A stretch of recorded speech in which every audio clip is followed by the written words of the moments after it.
ಇನ್ನು ಕರ್ನಾಟಕದಲ್ಲಿ ಮುಂದಿನ 4 ದಿನ ಮಳೆ ಎಚ್ಚರಿಕೆ ಕೊಡ್ತಾ ಇದ್ದಾರೆ. ರಾಜ್ಯದ ಹಲವು ಜಿಲ್ಲೆಗಳಲ್ಲಿ ಪೂರ್ವ ಮುಂಗಾರು ಮಳೆ ಬೀಳಲಿದೆ. ಈ ಹಿನ್ನೆಲೆಯಲ್ಲಿ ಯೆಲ್ಲೋ ಅಲರ್ಟ್ ಘೋಷಣೆ ಮಾಡಿದ್ದಾರೆ ಅಧಿಕಾರಿಗಳು. ಕರ್ನಾಟಕದಲ್ಲಿ ಮುಂದಿನ 4 ದಿನ ಮಳೆ ಎಚ್ಚರಿಕೆ. ರಾಜ್ಯದ ಹಲವು ಜಿಲ್ಲೆಗಳಲ್ಲಿ ಪೂರ್ವ ಮುಂಗಾರು ಇರುತ್ತೆ. ಈ ಹಿನ್ನೆಲೆಯಲ್ಲಿ ಯೆಲ್ಲೋ ಅಲರ್ಟ್ ಘೋಷಣೆ ಮಾಡಿದ್ದಾರೆ ಅಧಿಕಾರಿಗಳು. ಕರಾವಳಿ, ದಕ್ಷಿಣ ಒಳನಾಡಿನ ಕೆಲವು ಭಾಗಗಳಲ್ಲಿ ಮಳೆ ಬೀಳಲಿದೆ.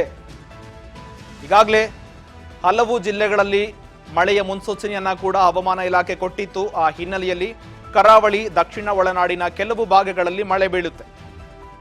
ಆಂಧ್ರ ಪ್ರದೇಶದ, ತೆಲಂಗಾಣದಲ್ಲೂ ಕೂಡ ಎಡೆಬಿಡದೆ ಮಳೆ ಕೂಡ ಇರುತ್ತೆ. ಕರ್ನಾಟಕದಲ್ಲಿ ಮುಂದಿನ 4 ದಿನಗಳ ಕಾಲ ಮಳೆವಿರುತ್ತೆ. ಹವಾಮಾನ ಇಲಾಖೆ ಈ ಬಗ್ಗೆ ಎಚ್ಚರಿಕೆ ಕೊಟ್ಟಿದೆ.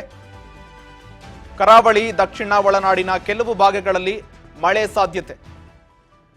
ದಕ್ಷಿಣ ಕನ್ನಡ, ಉಡುಪಿ, ಉತ್ತರ ಕನ್ನಡ, ಶಿವಮೊಗ್ಗ, ಚಿಕ್ಕಮಗಳೂರು, ಮೈಸೂರು, ಹಾಸನ, ಕೊಡಗು, ಚಾಮರಾಜನಗರ ಸೇರಿದಂತೆ ಹಲವು ಕಡೆ ಮಳೆ ಬೀಳುವ ಸಾಧ್ಯತೆ ಇದೆ. ನಾಳೆ ಈ ಜಿಲ್ಲೆಗಳಿಗೆ ಯೆಲ್ಲೋ ಅಲರ್ಟ್ ಕೂಡ ಘೋಷಣೆ ಮಾಡಿದ್ದಾರೆ.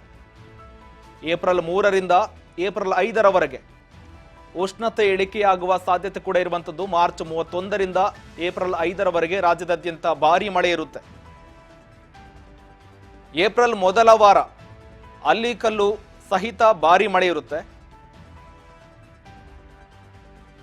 ರಾಜ್ಯದ ಹವಾಮಾನ ಇಲಾಖೆಯಿಂದ ಮಹತ್ವದ ಸೂಚನೆ ಕೂಡ ಹೊರಬಿದ್ದಿದೆ.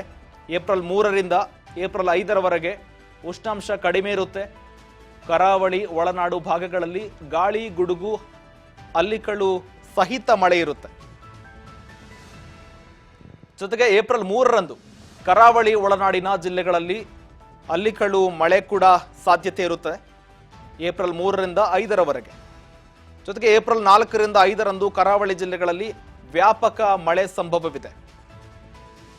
ಜೊತೆಗೆ ರಾಜ್ಯದಲ್ಲಿ 6 ದಿನಗಳ ಕಾಲ ಒಟ್ಟು ಭಾರೀ ಮಳೆಯ ಮುನ್ಸೂಚನೆಯನ್ನು ಕೂಡ ಹವಾಮಾನ ಇಲಾಖೆ ಈ ಬಗ್ಗೆ ಕೊಟ್ಟಿದೆ. ಮಾರ್ಚ್ ಅಂತ್ಯದಲ್ಲಿ ಏಪ್ರಿಲ್ ಮೊದಲ ವಾರದವರೆಗೂ ಕೂಡ ಮಳೆ ಇರುತ್ತೆ. ಈಗಾಗಲೇ ರಾಜ್ಯದಲ್ಲಿ ಮುಂದಿನ 4ರಿಂದ 6 ದಿನಗಳ ಕಾಲ ಭಾರೀ ಮಳೆ ಇರುತ್ತೆ. ಈಗ ರಾಜ್ಯದ ಹಲವು ಜಿಲ್ಲೆಗಳಲ್ಲಿ ಪೂರ್ವ ಮುಂಗಾರು ಇರುತ್ತೆ. ಈ ಬಗ್ಗೆ ಯೆಲ್ಲೋ ಅಲರ್ಟ್ ಕೂಡ ಘೋಷಣೆ ಮಾಡಿದ್ದಾರೆ ಅಧಿಕಾರಿಗಳು. ಕರಾವಳಿ, ದಕ್ಷಿಣ ಕನ್ನಡ, ಒಳನಾಡಿನ ಕೆಲವು ಭಾಗಗಳಲ್ಲಿ ಮಳೆ ಇರುತ್ತೆ. ಅದೇ ರೀತಿಯಾಗಿ ಆಂಧ್ರ ಪ್ರದೇಶ ಜೊತೆಗೆ ತೆಲಂಗಾಣದಲ್ಲೂ ಕೂಡ ಎಡೆಬಿಡದೆ ಮಳೆ ಕೂಡ ಇರುತ್ತೆ.